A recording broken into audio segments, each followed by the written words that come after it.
بيبدأ فيلم النهاردة مع مجموعة من الفرسان واللي هما توماس وجورج وريتشارد وكمان جيمس، واللي في الوقت ده كانوا موجودين على حافة الجبل ومستعدين لمواجهة التنين اللي بيهدد المملكة بتاعتهم. جورج ساعتها بيأكد عليهم انهم لازم يثبتوا في التشكيل بتاعهم علشان ما يضعفوش ويتهزموا بسهولة، وبعدها على طول التنين بيوصل وبيهجم عليهم وبيضربهم بحمم نارية من بقه، بس كلهم بيرفعوا دروعهم وبيصدوا ضربته بكل شجاعة. وبعد ما التنين سابهم، جيمس انفصل عن التشكيل وقال لهم تعالوا ورايا انا عارف هنهزمه ازاي. لكن التنين فجأة وللأسف بيقع من فوق الجبل وبيختفي، بس بعدها على طول بيشوفوه متجه ناحية الغرب وهم كمان هيتحركوا في نفس الاتجاه. وكمان لما بينزلوا لصاحبهم جيمس بيلاقوه ميت. ساعتها بياخدوا السلسلة بتاعته علشان يفضلوا فاكرينه، وريتشارد بيقول لهم تفتكروا التنين هيرجع المملكة؟ فتوماس قال له انهم قتلوه في كل مكان في الجزيرة وعملوا اللي عليهم وناس كتير ماتت قبلهم، وبعدين اصلا ازاي 3 فرسان لوحدهم هيقدروا يهزموا وحش زيه؟ وبيرجع يسأل جورج هي المملكة فين من كل ده؟ فقال له ان جيش الملك بيحمي الملك وبس، فرد عليه انهم لو فضلوا يموتوا كده مين اللي هيقود الجيش؟ فريتشارد قال له انه فعلا معاه حق لان عددهم قل، بس بالرغم من كده قدروا يواجهوه وعرفوا نقطة ضعفه، ولو ما كانش جيمس كسر التشكيل كانوا هزموه. لكن توماس قال له انه عمل كده علشان شجاع وكان عاوز يحمينا،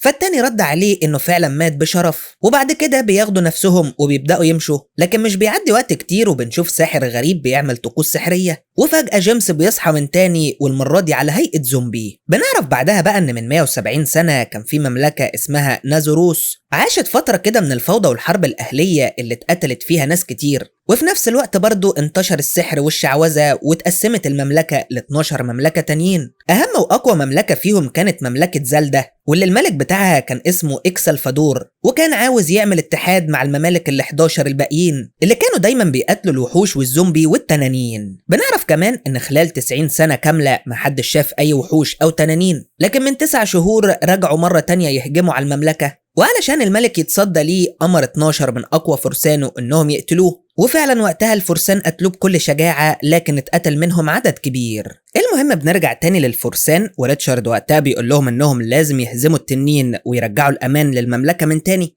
لكن توماس قال له ان التنين ده ذكي جدا وعنده حكمة، بس ريتشارد رد عليه وقال له تنين ايه اللي عنده حكمة وذكاء؟ ده مجرد وحش ما عندوش مخ وما يعرفش حاجة غير القتل. بس جورج كان مستغرب وقال لهم ان التنين ما كانش بالغضب ده قبل كده، واشمعنى يعني مش بيهجم غير على القلعة بتاعتنا وسايب كل المباني والأراضي التانية؟ فتوماس قال له انه كان مسالم قبل كده ويظهر ان ليه طار مع الملك ولا حاجة، بس وقتها ريتشارد يعني قال له انه معجب بالتنين ده علشان دايما بيحاول يتجنب الموت ويبعد عنه. وعامة بعدها على طول بيكملوا طريقهم للمملكة، لكن وقتها بيلاقوا شلال وتوماس وريتشارد بينزلوا يستحموا فيه، لكن بتحصل حاجة غريبة وفجأة بيلاقوا 3 بنات خارجين من المية وبيحاولوا يجذبوهم، وتوماس وريتشارد وقتها كانوا واقفين مبلمين ومش بيتحركوا من مكانهم، لكن قبل ما يروحوا للبنات بيتضرب عليهم أسهم من حد غريب جوه الغابة، وفي نفس الوقت جورج بيشوف ديب أبيض كان عاوز يهجم عليه وباين عليه إنه زومبي. ساعتها بقى هما ال3 بيفضلوا يجروا في الغابة بكل سرعتهم لحد ما بيتجمعوا مع بعض تاني، وكانوا مرعوبين من اللي حصل، بس عامة بيعرفوا ان البنات دول كانوا مخلوقات اسمها شياطين المية، وعلشان كده جورج بيقول لهم انهم ممكن يجيبوا تعزيزات تساعدهم،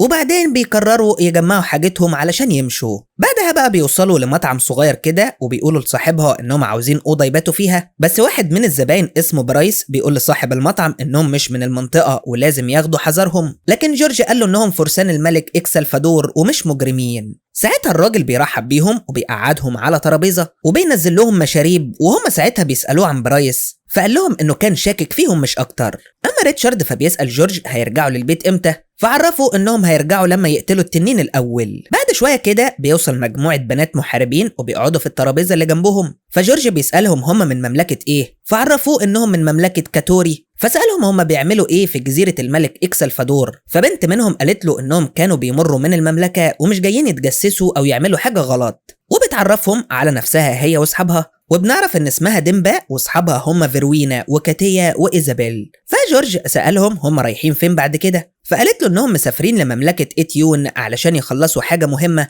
فقال لهم يظهر كده انكم رايحين تعملوا مشكله، وهي قالت له انهم على حق، وفيروينا قالت له انهم اعتدوا على بنت مسكينه من مملكتهم، فقال لها انهم ملهمش عداوه مع مملكه إتيون وحقهم يجيبوه بنفسهم، وتوماس قال لها انهم اتعودوا على القتل والدم وبقت حياتهم اشبه بالجحيم، بس برضه لسه في حاجات حلوه يتعاش علشانها. المهم بعدها بيفضلوا يشربوا الليل كله، وبعد شويه كده جورج بيسالهم على راجل قاعد معاهم في المطعم، فايزابيلا قالت له انها سمعت كلامهم وعرفت انه كان في هجمات من الوحوش على القريه اللي موجودين فيها. فساعتها جورج بيقول لاصحابه انهم لازم يمشوا علشان لسه قدامهم طريق طويل للمملكه، بس ريتشارد قال له انهم فضلوا 8 شهور ماشيين في الغابه، ولو ارتاحوا كام ساعه يعني مش هيحصل حاجه. في الوقت ده برايس كان سامع كلامهم وزعق لإيزابيلا علشان كانت بتتجسس عليهم، وقال لهم إن الوحوش دي موجودة فعلا وشافهم من 3 أسابيع في الأراضي الشمالية. بس إيزابيل قامت من مكانها وبرايس كان عاوز يضربها بالقلم، بس قدرت تصد ضربته وزقته على أصحابه، وعلشان كده بتقوم خناقة ما بينهم، وإيزابيل وأصحابها بينزلوا فيهم ضرب وبيدوهم علقة موت. جورج بقى وقتها بيقول لهم إن البنات دول حلفائهم ومحدش يقدر يلمسهم، وساعتها صاحب المطعم بيقول إن المطعم قفل وكل واحد ياخد بعضه ويمشي، بس جورج قال له إن الكلام ده مش لينا أكيد، فقال له طبعا يا كبير أنا تحت أمرك. لما بيجي الليل بقى أثناء ما توماس كان نايم بتهجم عليه واحدة من الزومبي وبتعضه من دراعه، وساعتها توماس بيفضل يخنق فيها لحد ما موتها، وتاني يوم بيصحى توماس بيلاقي مكان العضة لسه موجود وكمان وارم، وبعد شوية كده بيتقابلوا تاني هو وجورج وريتشارد، وجورج وقتها بيقول لهم لو عاوزين يوصلوا للقلعة بكرة يبقى لازم يتحركوا دلوقتي. فريتشارد سأله هنعمل ايه لو لقينا الوحوش اللي برايس قال عليهم دول، فقال له عادي هنقتلهم زي ما بنعمل دايما، ولازم ما يفكروش في حاجة لحد ما يوصلوا القلعة، وهناك هيلاقوا جنود كتير يقدروا يساعدوهم. فتوماس سأله على البنات اللي قبلهم دول، فجورج قال له انهم تقريبا مشوا مع الفجر، وبعد كده على طول بيلموا حاجتهم وبينطلقوا في رحلتهم للقلعة. في نفس الوقت ده بنروح لقلعة الأمير فيفيان ابن إكسلفادور، وبيقابله وقتها جنرال نيكولاس وبيقول إن عنده أخبار بس مش هينفع تتقال قدام حد، بس التاني قال له إن بيري أخته تعرف أسرار أكتر منه ومفيش مشكلة لو اتكلم قدامها. ساعتها عرفوا إن في 3 وحوش اخترقوا القرية من ناحية الشرق، بس قال له يا ترى الملك لو كان موجود كان هيعمل إيه؟ فقال له إن الملك اداله كتيبة كبيرة من الجنود،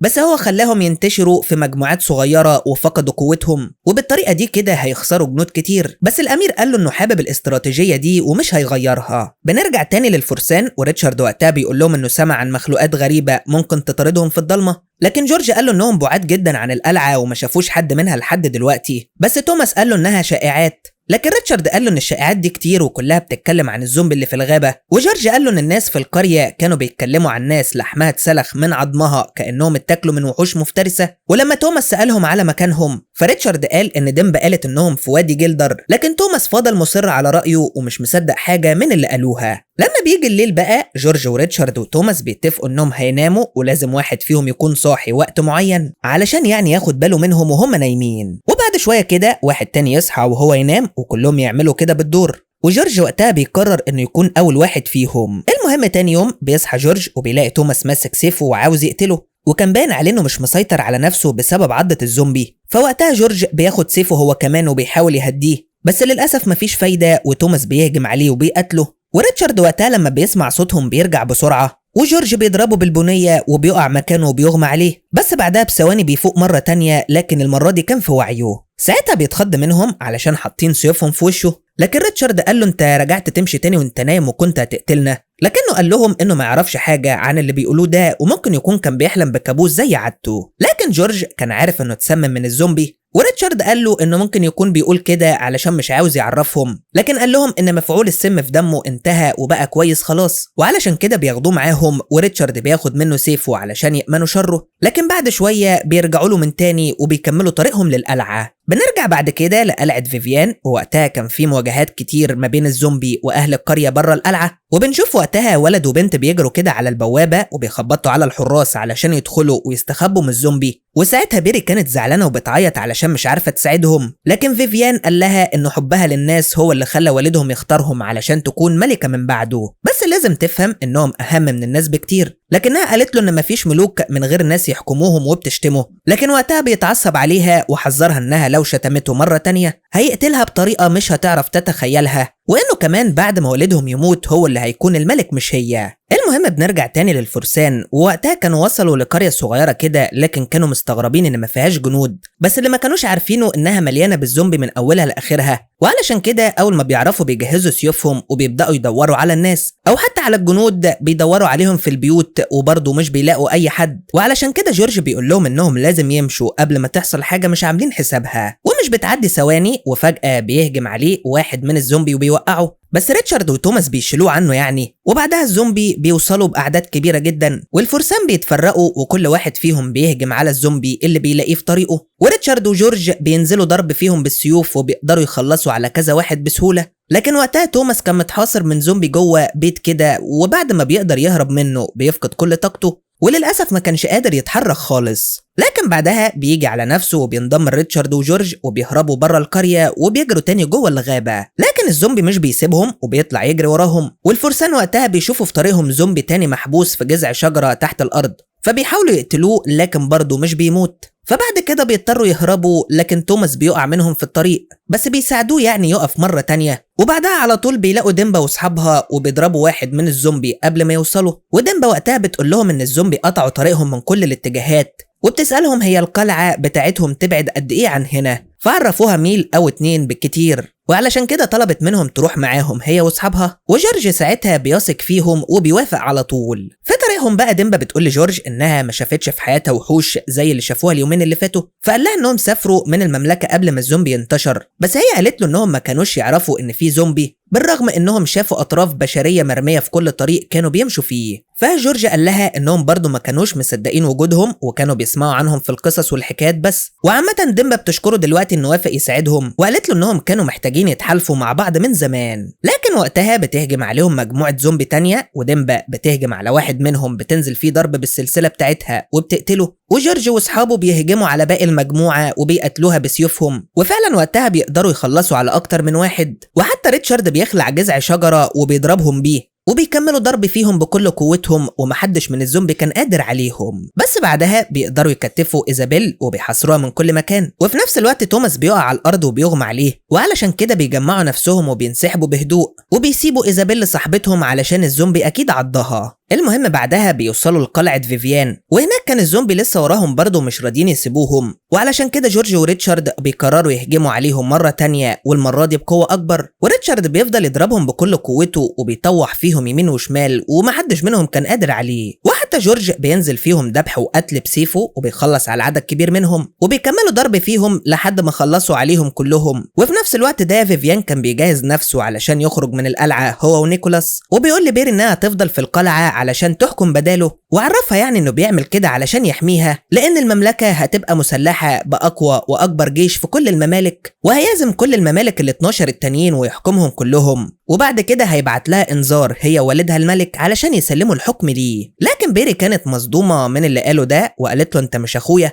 بس هو قال لها انه بيعمل كده علشان يثبت له ان هي مش هينفع تكون ملكة من بعده. لكن قالت له انها مش عاوزة تكون الملكة، وفكرت انه هو اللي اختار بكده. لكن قال لها انه ما يفرقش معاه كلام ابوها خالص، واي حد هيقف في طريق خطته هيمحيه من الوجود. وبعد كده نيكولاس بياخد بيضة من الخادم بتاعه وبيأمره يخبيها في السرداب، وبعدها بيضرب بيري بالبنية في وشها. لكن وقتها كان في مشكلة أكبر مع جورج وريتشارد، وهي إن توماس رجع لحالة الزومبي بتاعته وهاجم عليهم بسيفه، بس جورج وريتشارد اتصدوا يعني لكل ضرباته، وريتشارد فضل يضربه أكتر من مرة بكل قوته، وتوماس ما كانش قادر عليه. ومن بعد منه جورج بيقدر يضربه بالخنجر في رقبته، وبيقرر هو وريتشارد انهم يقتلوه علشان خلاص ما بقاش توماس صاحبهم، وبيهجموا عليه وبيقتلوه في ضربة واحدة. وبعد كده بيروحوا يخبطوا على باب القلعة، وديمبا وفيروينا بيهجموا على باقي الزومبي وبيخلصوا على مجموعة تانية، ومن بعدها الحارس بيفتح لهم البوابة وبيدخلوا. بيعرف بقى ان جورج وريتشارد من فرسان الملك وبيسيبهم، لكن بيكون عاوز يطرد ديمبا وفيروينا علشان مش من محاربينهم، لكن جورج قال له انهم حاربوا معاهم لحماية المملكة. ساعتها بيسيبهم وبياخدهم لبيري، وفي نفس اللحظة دي كان فيفيان خد نيكولاس وهرب،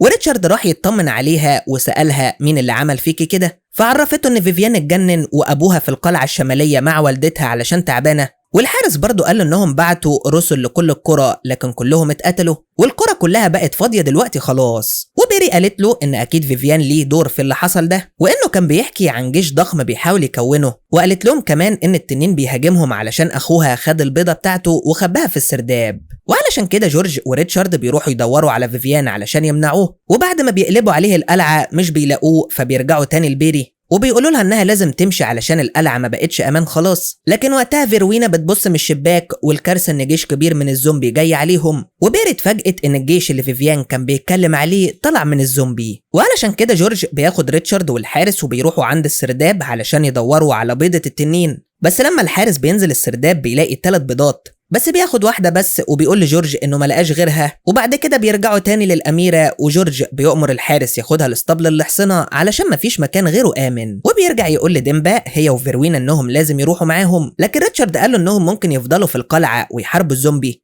بس الحارس قال له ان مفيش داعي انهم يفضلوا. فساعتها ريتشارد شك فيه وقال لجورج ما يثقش فيه ابدا. وبعد كده بيتجهوا لاسطبل الاحصنه، لكن بيلاقوا الزومبي في طريقهم وتوماس كان موجود معاهم. علشان كده بيرجعوا تاني وجورج بيطلب من ريتشارد ياخدهم كلهم ويهربهم من البحر عن طريق الانفاق، لكن ديمبا بتفضل وبتقول له انها مش هينفع تسيبه علشان ترد له الجميل، لكنه بيقول لها لو عاوزه تردي لي الجميل فعلا احمي الاميره مع ريتشارد. ووقتها بتروح لريتشارد وفيروينا بتروح معاه هو، لكن بعد ما بيوصلوا للبوابة الحارس بيخونهم زي ما كان متوقع وبيضرب ريتشارد بالخنجر، بس الأميرة بتضربه بالسيف وبتخلص عليه. في نفس الوقت ده جورج لبس درع حديدي وخرج من بوابة القلعة وهجم لوحده على الزومبي، وفيروينا وقتها كانت بتغطي ظهره وبتضربهم بالسهام بتاعتها، وجورج نزل فيهم ضرب هو كمان بسيفه، وكل اللي كان بيجي في طريقه كان بيقتله، وبيكمل فيهم ضرب بكل قوته وبيقتل معظمهم. لكن فجأة التنين بيوصل وبيطلق عليهم حمم نارية من بقه وبيحرق الغابة كلها. المهم تاني يوم ريتشارد بيوصل هو وبيري وديمبا للاسطبل، وبعد شويه كده جورج بيوصل هو وفيروينا ومعاهم بيضه التنين، وبيقول لهم انهم عاوزين احصنه علشان يوصلوا بيري لقلعه الملك. والاميره بتوافق على كلامهم وبتقول لهم انهم لازم يجمعوا جيش كبير علشان يحموا الناس ويستعدوا للحرب اللي جايه. لكن المفاجاه ان فيفيان كان موجود عند الساحر اللي شفناه وقت ما جيمس اتقتل، وكمان معاهم بيضه التنين، والساحر وقتها بيعمل عليها طقوس غريبه كده، وفجاه البيضه بتتكسر وبيخرج منها تنين صغير. بس لحد هنا بيخلص الفيلم على كده. يا رب يكون الملخص عجبكم، ولو وصلتوا لحد النهاية ما تنسوش تعملوا لنا لايك للفيديو وتشتركوا في القناة لو أول مرة تشوفونا علشان يوصل لكم كل جديد. ولو عجبكم الملخص وعاوزين باقي الحكاية اكتبوا لنا في الكومنتات. أشوفكم الفيلم الجاي، سلام.